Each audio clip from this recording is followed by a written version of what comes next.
வெண்ணிலாவோட சுயரூபத்த சீக்கிரமாவே பாட்டி தெரிஞ்சுக்கணும் அப்படின்னு யாரெல்லாம் நினைக்கிறீங்களோ, இந்த வீடியோக்கு ஒரு லைக் போட்டுருங்க. இங்க கண்மணி அந்த திருவிழாவுல கலந்துக்கிட்டு முளைப்பாரி தூக்குறதுக்காக ரெடியா இருக்கிறாங்க. இந்த நேரத்துல இளமதி தலையில தூக்கி முளைப்பாரிய வச்சுக்கிறாங்க. இன்னொரு பக்கம் கண்மணி முளைப்பாரிய தூக்க போறாங்க. ஆனா அது கை நழுவி கீழ விழுந்து உடைஞ்சிருது. சுக்குநூறா ஆயிடுது. இத பார்த்துட்டு கண்மணி அழுதுகிட்டே இருக்கிறாங்க. அன்பு இருந்துட்டு, "எதுக்காக கண்மணி முளைப்பாரி கீழ விழுந்ததுக்கெல்லாம் அழுதுகிட்டு இருக்க? அது கை நழுவி விழுந்திருக்கு. அதுக்கு என்ன பண்ண முடியும்?" அப்படின்னு சொல்லிட்டு அன்பு சொல்றாங்க.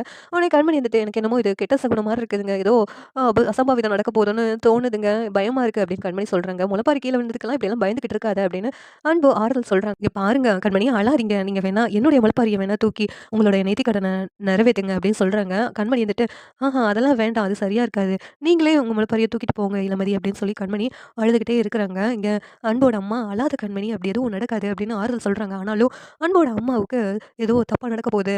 அதனால தானே இப்படி ஆயிருக்கு அப்படின்னு சிவகாமி மனசுலயும் வருத்தத்தோட இருக்கிறாங்க. அப்ப அந்த கோவில்ல ஒரு சாமியார் வர்றாரு. அந்த முளைப்பாரி கீழ விழுந்ததெல்லாம் பார்த்துட்டு, "இதெல்லாம் நல்ல சகுனம் மாதிரி இல்லையேம்மா!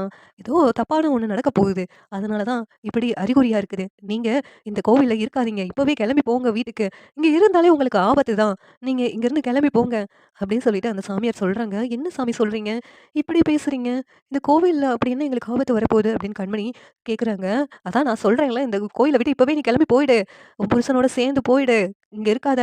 இங்க இருக்கிற வரைக்கும் உனக்கு ஆபத்து தான்" அப்படின்னு சொல்லிட்டு அந்த சாமியார் சொல்றாங்க.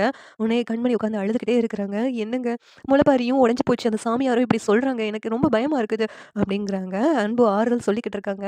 "அந்த சாமியார் ஏதோ சொன்னாருன்னு அதுக்காக நீ வருத்தப்பட்டுட்டு இருக்காத" அப்படிங்கிறாங்க.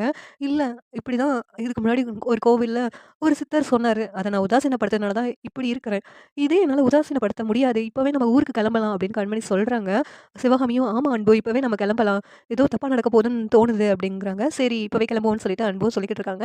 இந்த சீரியல் எப்படி இருந்தா நல்லாருக்கும்னு நீங்க நினைக்கிறீங்கன்னு கமெண்ட் பண்ணுங்க. இந்த வீடியோ பிடிச்சிருந்தா லைக் பண்ணுங்க, ஷேர் பண்ணுங்க, சப்ஸ்கிரைப் பண்ணுங்க. Thank you.